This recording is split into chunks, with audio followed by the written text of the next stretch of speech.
তাহলে সালাম দিতে হয়। শান্তি, ইসলাম কখনো অশান্তিকে প্রশ্রয় দেয় না। ইসলাম চায় ঘরে বাইরে রাষ্ট্রে সব জায়গায় কি থাকুক, শান্তি। আর আমরাও কি চাই? এই পৃথিবীর সব মানুষ একটা জিনিস চায়, সেটা কি? মানুষ হচ্ছে শান্তির কাঙ্গাল, শান্তির ভিখারি। শান্তি চায় মানুষ। আর শান্তি আছে কোথায়? ইসলামে। চিল্লায় বলেন, শান্তি আছে কোথায়? এবং বিশ্বনবী যখন রাজা বাদশাদের কাছে চিঠি লিখে পাঠাতেন, মুকাওকেসের কাছে পাঠিয়েছেন, আসহামার কাছে পাঠিয়েছেন নাজ্জাশীর বাদশা, হিরাক্লিয়াসের কাছে পাঠিয়েছেন রোমের বাদশা। চিঠি যখন বাদশাদের কাছে লিখে পাঠাতেন, বিশ্বনবী লিখতেন। প্রথম শব্দটা বিশ্বনবীর চিঠির অংশ এখনো পাওয়া যায়। এটা তুরস্কের একটা জাদুঘরে, মিউজিয়ামে এখনো আছে। বিশ্বনবীর জামা, দাড়ি মোবারক, পাগড়ি মোবারক, বিশ্বনবীর ব্যবহার করা হ্যান্ডস্টিক, হাতের লাঠি, বিশ্বনবীর চিঠি, এবং যেই কোরআন পড়া অবস্থায় সাইয়েদনা ওসমান যুন-নূরাইন শহীদ হয়েছেন, ওখানে ওনাকে যখন আঘাত করা হয়েছে, উনি শহীদ হলেন, ওনার রক্ত ওই কোরআনের মধ্যে লাগে। আমি নিজেই কোরআনটা দেখেছি, ওখানে সংরক্ষিত আছে। বাংলাদেশের জাতীয় জাদুঘরে 7 দিনের জন্য আনা হয়েছিল, আজ থেকে অনেক আগে আমরা যে দেখে এসেছিলাম। তো বিশ্বনবীর এই চিঠি আজও সংরক্ষিত আছে। তিনি যখন কারো কাছে চিঠি লিখতেন, চিঠির প্রথম শব্দ ছিল সালাম। চিঠির প্রথম শব্দ ছিল কি? সালাম। তিনি লিখতেন, সালামুন আলা মান ইত্তাবা আল হুদা, শান্তি তার উপর যে হেদায়েত পছন্দ করে। তারপর লিখতেন, আসলিম তাসলাম, ইসলাম মানো, শান্তিতে থাকবা, দুনিয়াও শান্তি, আখিরাতেও শান্তি। সুবহানাল্লাহ পড়েন। তাহলে এই ধর্মের আরেকটা বৈশিষ্ট্য হচ্ছে দীনুস সালাম। এটা শান্তির ধর্ম। কিসের ধর্ম? শান্তির ধর্ম। কয়টা গেল?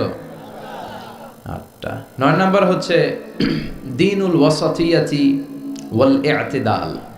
This religion is a balanced religion, ভারসাম্যপূর্ণ জীবন ব্যবস্থা। ওয়া কাযালিকা জাআলনাকুম উম্মাতান ওয়াসাতা লিতাকুনু শুহাদা আলান নাস। আর অনুরূপভাবে আমি এই ধর্মকে, তোমাদেরকে ব্যালেন্সড, ভারসাম্যপূর্ণ করে তৈরি করেছি।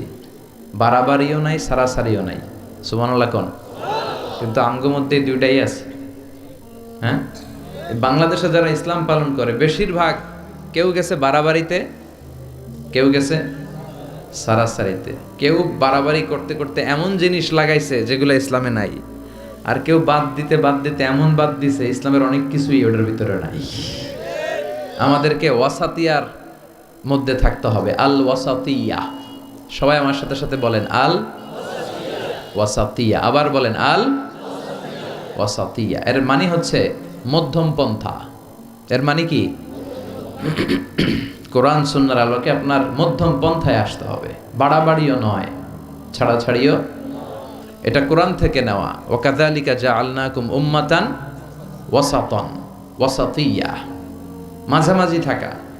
এমনকি বিশ্বনবীও যদি মাঝামাঝির চেয়ে কম বেশি করেছেন, আল্লাহ বিশ্বনবীকে শাসন করেছেন। সুবহানাল্লাহ পড়েন। বিশ্বনবীর গায়ে একবার একটা জামা। কয়টা জামা? আর কোনো জামা নাই।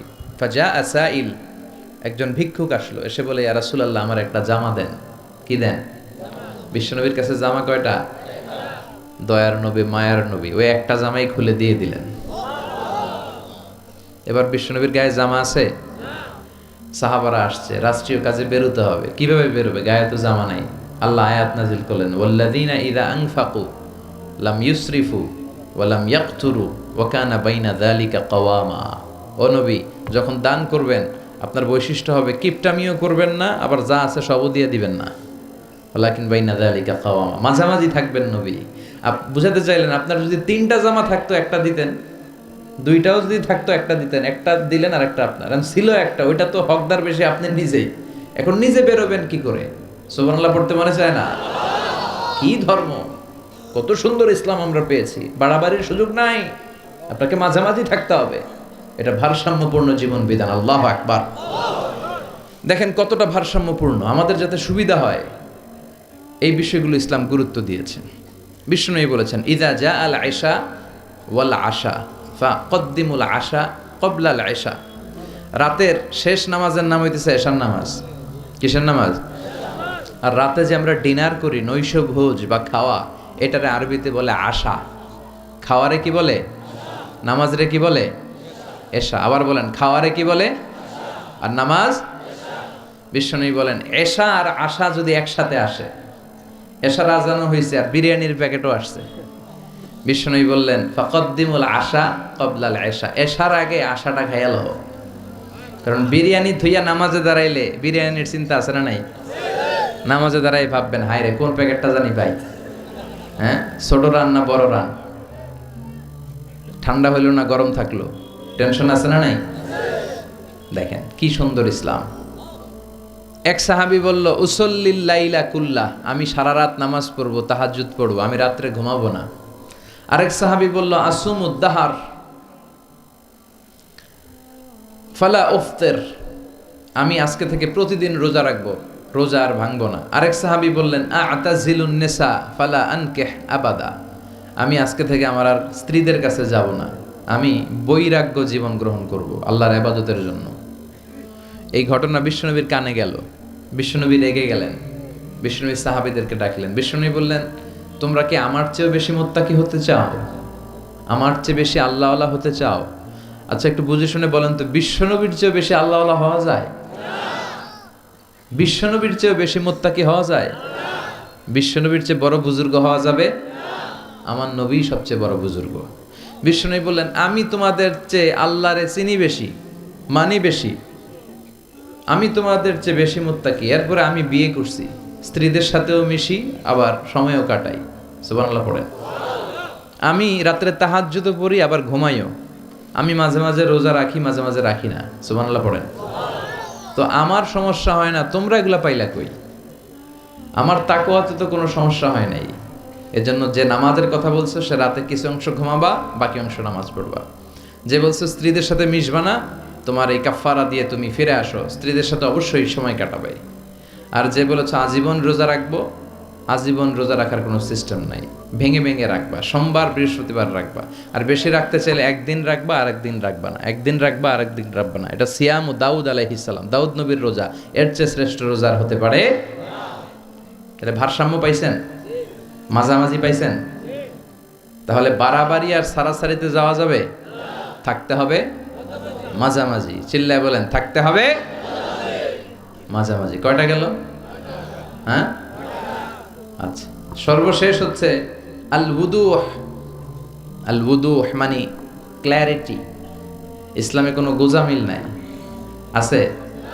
সব সুস্পষ্ট। ইন্নাল হালালা বাইগিন ওয়া ইন্নাল হারামা বাইগিন, হালাল সুস্পষ্ট, হারাম সুস্পষ্ট, কোনো গোজামিল নাই। বিষ্ণু বললেন তারাকতু আলা মাহাজ্জাতিন বাইদা লাইলুহা কানাহারিহা লা ইয়াসিগু আনহা ইল্লা হালিক। এমনভাবে ইসলামটারে আমি রেখে গেলাম, দ্বিপ্রহরের সূর্যটা যেমন স্পষ্ট, আমার রেখে যাওয়া ইসলামটাও স্পষ্ট। এটা সবার, এখানে কোনো গোজামিল নাই। এই কিতাবটা সবার, সবাই পড়তে পারবে। অনেকে বলে এটা আলেমদের কিতাব, কথা কন, এটা আলেমরা পড়বে, আমরা পড়ুন কেন? আছে না? বলে না, বলে না? অনেকে বলে এটা হুজুররা পড়বে, আমরা পড়ুন কেন? এটা ধরা যাবে না, এটা ধরা যাবে না। এটা ধরেন না দেখেই তো বিপদে আছেন। এটা যেদিন ধরবেন সব সলিউশন পেয়ে যাবেন। চিল্লায় বলেন ঠিক কিনা? সমাধান চাও যদি জীবনে, মরণে ফিরে যাও, খুঁজে নাও চোখ রাখো কোরআনে। ঠিক কিনা? চোখ রাখবেন কোথায়? হিন্দু ধর্মের একটা পদ্ধতি হচ্ছে, একটা জাত আছে ব্রাহ্মণ, কিনা?